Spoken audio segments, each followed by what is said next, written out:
Dragi moji gledatelji, u današnjoj emisiji ću vam govoriti o jednom specijalnom začinu koji veliki broj vas zna, a vjerojatno ga rijetko kada koristite, a smatra se praktično kraljem začina.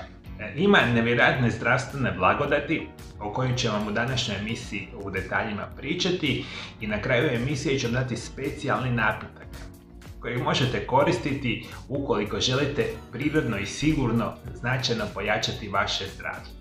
Danas ću govoriti o svetom Bosiljku, latinski Ocimum sanctum, poznati kao Tulsi. Opravdano se smatra kraljem ljekovitog bilja.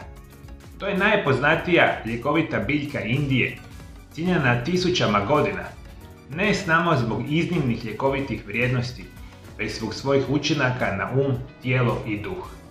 Ajurvedski tekstovi opisuju sveti Bosiljak kao stup holističke biljne medicine, nazivajući ga eliksirom života. A u mnogim hinduističkim religijama tradicija koristi se u znak štovanja boga Krišme i specijalno je, ajmo reći, porijeklom iz Indije, iz dalekog istoka, međutim mi danas sveti Bosiljak poznajemo u cijelom svijetu. Koristimo ga na razne načine, danas ih možemo kupiti čak i u formi čajeva, dodataka prehrani, tinktura i sl. Sveti Bosiljak ove zdravstvene blagodati osigurava u specijalne vrste nutrijenata koje ima u sebi.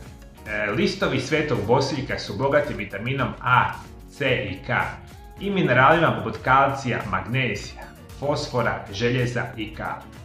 Također ima dobru količinu proteina i vlakana i možemo reći da je to jedna od onih najzdravijih biljaka što možete zamisliti.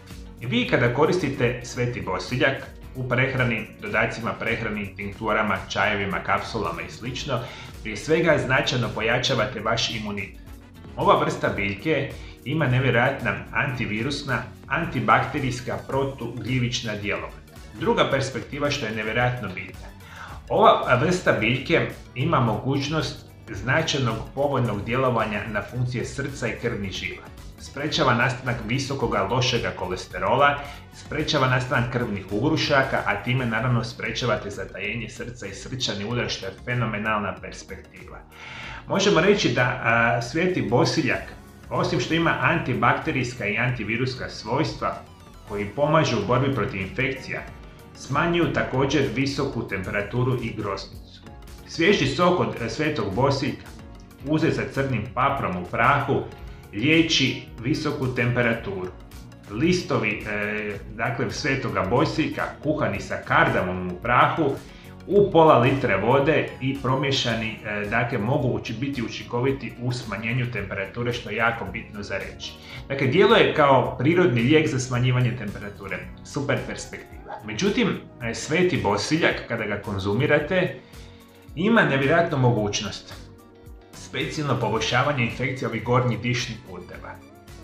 Ukoliko bolite od gripe, prehlade, viroze, ukoliko kontinuirano imate problema sa kašljem, plućima, bronhitisima, recimo astmom, alergijama, infekcijama sinusa, redovito koristeći Bosiljak ili sveti Bosiljak možete si značajno pomoći. Isto tako, fitokemikalije prisutne u Tulsiju imaju jaka antioksidativna svojstva. Tako nam pomažu u zaštiti od raka kože, jetre, usne šupljine i pluća. Ekstrakt lišća od svetog Bosiljka pokazalo se da snižava razinu glukoze u krvi u bolesnika sa dijabetesom. Ono što je isto tako jako bitno za reći, nećete vjerovati, čaj od svetoga Bosiljka ima značajnu mogućnost prirodnog smanjivanja visoke razine mokraćne kiseline.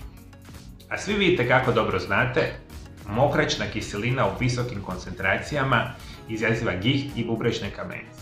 Sa ovim čajevima, napicima i svetim Bosiljkom prirodno prevenirate bolest, što je super perspektiva. Isto tako, vodite mi računa da je ovo izvanredan prirodni lijek za vaše gastrointestinalne tegobe. Napuhanost, nadutost, žgaravica, gastritis, sve si možete pomoći sa svetim Bosiljkom. Isto tako, sveti Bosiljak pomaže očistiti kožu od mrlji i akne, bogati antioksidansima i pomaže da spriječi prerano starenje. Također jača korijen kose, sprečavajući gubitak kose. Isto tako možemo reći da konzumiranje redovito svetog bosiljka pročišćava krv, čak liječi ekceme koji olakšavaju svrbež i iritaciju. Ono što je dakle isto tako bitno za reći, jedne od onih blagodati svetoga bosiljka, dakle biti će prirodno smanjivanje depresije, stresa i anksioznosti, a to je sve što vi želimo u današnjem modernom životu, jer veliki broj osoba dakle pati od ovih tegoba. Što se tiče samoga naravno svetoga bosiljka, on uništava više od 99% bakterija u ustima koje su odgovorne za stvaranje lošega zadaha, zubnog kamenca, plakate, karijesa. Zbog antihistaminskog svojstva koje posjeduje, smanjuje upale zubnoga amesa. Zbog svojih analgetskih, sedativnih i antimikrobnih svojstava, sveti bosiljak učinkovito kontrolira glavobolje izazvane migrenom, prehladovnim povišenim krvnim tlakom. Isto tako ima izvanredne čak mogućnosti pomaganje funkcioniranja vaših očiju i puno toga.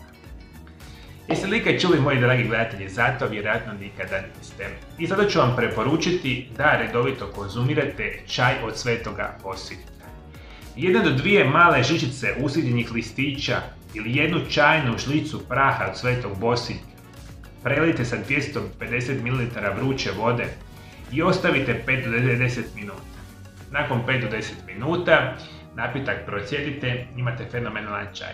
U taj čaj možete ga piti takav kakav je, super je perspektiva, međutim ukoliko ga naravno želite konzumirati recimo sa malo meda, sa malo limuna, naravno da možete i na ovaj način ćete si značajno pomoći zdravlju vašega tijela i vašega organizma na potpuno prirodan način. Da li ste vi, moji dragi gledatelji, ikada koristili sveti bosiljak?